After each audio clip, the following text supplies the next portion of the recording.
Okay, friends, I'm back again, inspired today, and I think it's partly just this movement toward the equinox, which, this movement toward the equinox. Okay, so I had pulled, if you looked at my earlier readings, I've left out some of the cards from the ancestors. This energy available to us is this philosophy, the philosophies that may arise now, that have arisen and been recorded and enacted throughout time, and as we are still able to look at those, but not be bound by those reference or even those materials, but to be imbued with that, all of that past effort and knowledge, but yet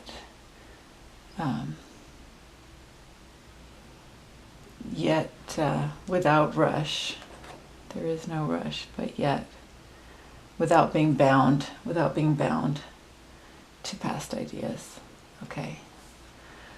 And we are moving. This is the space for Mars, the Mars energy. Okay. And we are moving self and crew into this gentle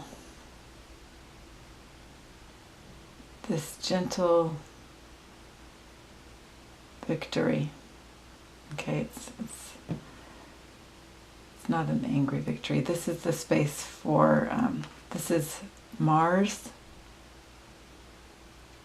in Aquarius, which is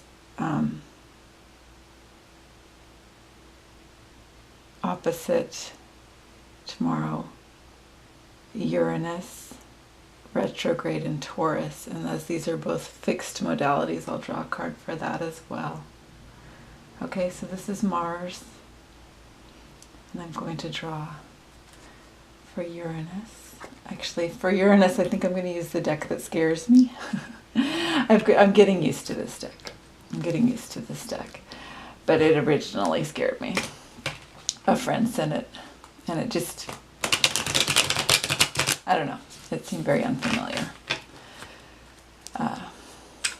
And I've just over the last week or so been using it. And feeling more comfortable with it. And we have the Five of Flames, which also looks like the Lover's card to me. And I don't directly refer with this deck to any typical deck like the Rider-Waite that I'm used to. So I would say it's an energy of Uranus. What is disruptive? What is disruptive is love. What is disruptive at this time is this deep yearning and insistence on finding the true shapes of ourselves, which are so, what's the word? Called upon, heralded. I'm trying to think of the right word.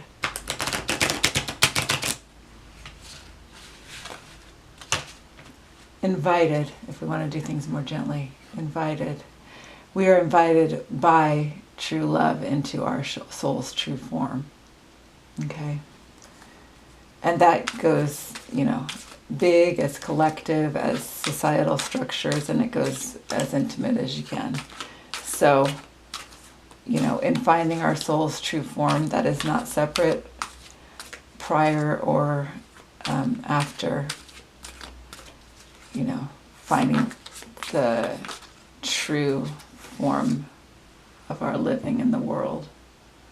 As I was talking in the last reading about making the structures for room for joy in our lives.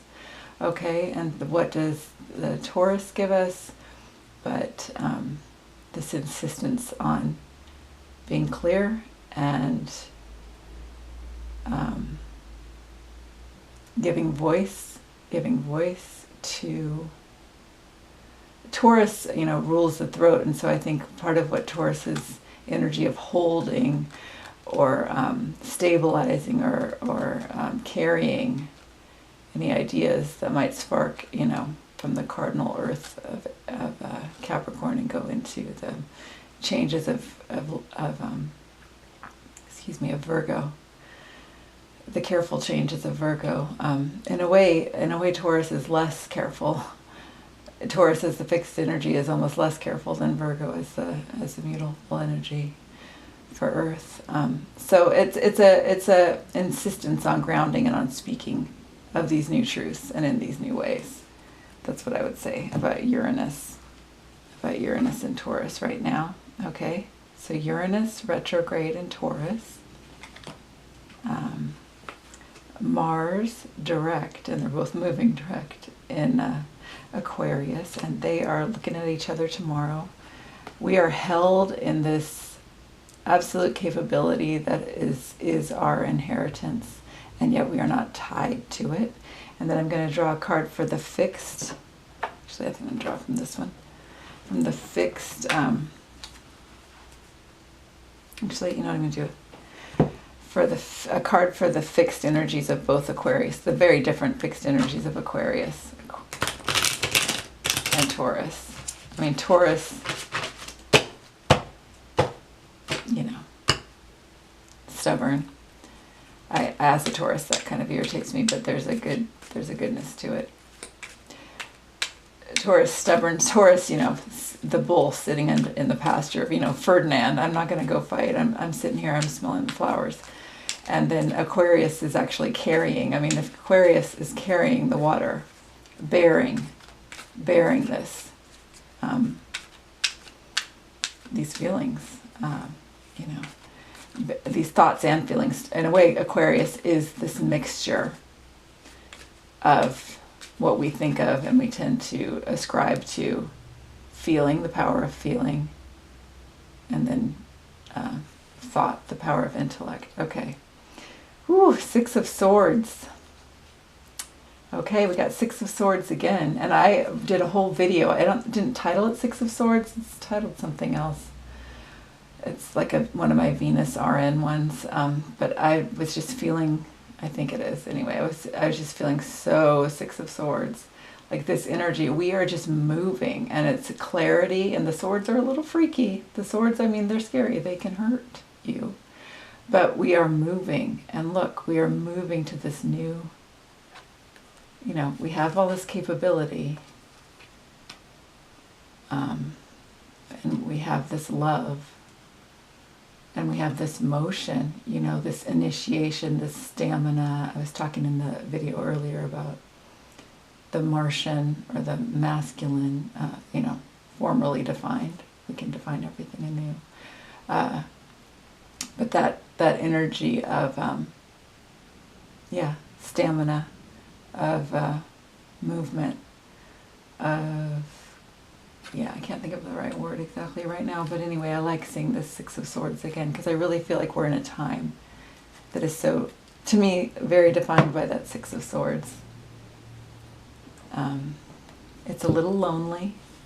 It's a little scary. There's some sharp edges, but yet it's also very soothing and very hopeful. It might be tired, but it's still going, and it's hopeful, and it's moving into this new time. And I want to draw one more card for the ancestors. The ancestral energy available at this time of this interaction between Mars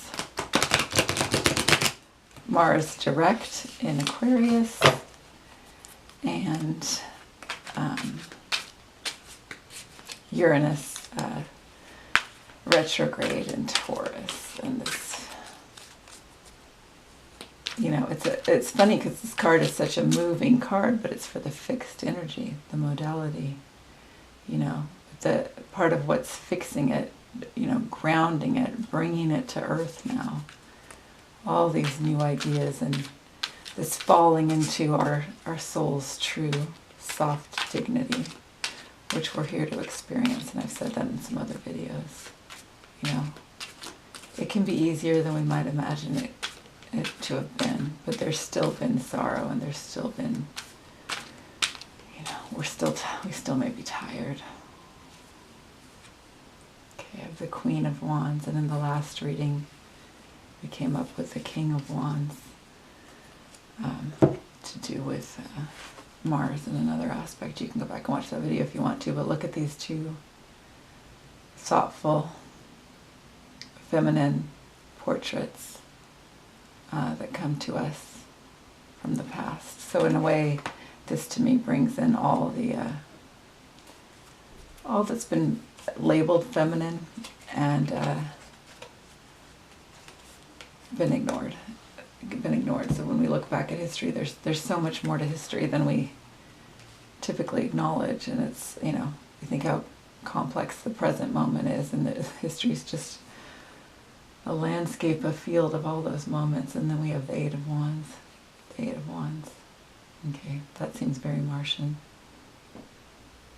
We're eager to speak, we're eager to love, we're eager to move. I'm going to end